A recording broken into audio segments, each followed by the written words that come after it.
Ja, und für unsere Elf, da läuft es ja eigentlich momentan bei der EM im eigenen Land so wie geschmiert. Wäre da nicht eine ganz kleine Sache, die tierisch nervt? Nämlich gerade im Hauptquartier Herzogenaurach, wo wir gerade hingeschaltet haben, da gibt es ein Problem. Bundestrainer Julian Nagelsmann, der schimpft nämlich über eine üble Mückenplage. Nicht nur für den echten Bundestrainer, sondern auch für seine 80 Millionen Stellvertreter muss in diesem Sommer viel gejuckt werden. Wegen der starken Regenfälle gibt es zurzeit besonders viele Viecher. Dazu kommt auch noch, dass die Frühjahrs- und Waldmücken derzeit auf dem Vormarsch sind. Die Mückenart gilt als besonders aggressiv. Hier tun die Stiche also so richtig weh. Tja, was hilft dagegen? Mit eiskaltem Wasser die Druckstellen zuhalten oder einfach den EM-Titel im eigenen Land sichern. Dann sind die Schmerzen natürlich schnell vergessen.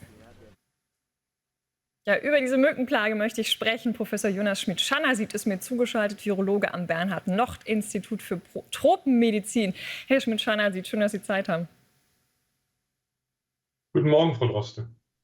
Also ein echtes Mückenproblem, mit dem die Nationalmannschaft da zu kämpfen hat. Nun haben die ja einen sehr schönen Ort eigentlich gewählt für ihr Nationalmannschaftsquartier in Herzogenaurach. Aber gerade im Hinblick auf diese Mückensituation, hätte man sich da vielleicht besser ein Quartier eher im hohen Norden und ein bisschen weniger grün gesucht? Naja, das kommt drauf an. Auch im Norden haben wir durchaus starke Belastung. Das liegt eben an diesen Starkregenereignissen. Es sind viele überschwemmte Felder und da kommt es eben dazu, dass diese Überschwemmungsmücke brütet und natürlich dann schlüpft. Und genau das war's. Wir hatten ja diese Ereignisse in Bayern gehabt und 2, 3 Wochen später gibt es dann eben diese Plage. Und da kann man leider jetzt nichts mehr dagegen machen. Also man kann die nicht bekämpfen, weil das Millionen von Exemplare sind. Das heißt, es bleibt eigentlich nur der Mückenschutz, die Repellenzien, die Mückensprays oder man zieht sich letztendlich in die Innenräume zurück. Aber das ist natürlich keine Option, wenn man trainieren will. Nee, das ist richtig. Für die Nationalmannschaft wird es schwierig. Vielleicht sehen wir die dann bald alle in so Bienenumhängen oder so, um sich irgendwie da wirklich noch mal zu sichern. Das heißt, wir haben es gerade wirklich also nicht nur mit besonders vielen, sondern auch besonders aggressiven Mücken zu tun? Das würde ich jetzt nicht behaupten, dass sie besonders aggressiv ist. Es kommt einfach dadurch, dass es unheimlich viele sind. Es sind Millionen, die eben jetzt gleichzeitig geschlüpft sind aufgrund dieser Starkregenereignisse und natürlich auch der Temperaturen. Das kommt ja hinzu. Die waren ja auch passend. Und dann ist man letztendlich wirklich diesen Stechmücken einfach ausgesetzt und kann da wenig machen. Da hätte man schon im Vornherein eben entsprechende Maßnahmen ergreifen müssen. Jetzt ist es zu spät. Das heißt, auch der Wetterwechsel dürfte jetzt keine Entspannung bringen, wenn Sie sagen, man kann nur auf den Mückenschutz noch setzen. Was sind denn da die besten Mittel?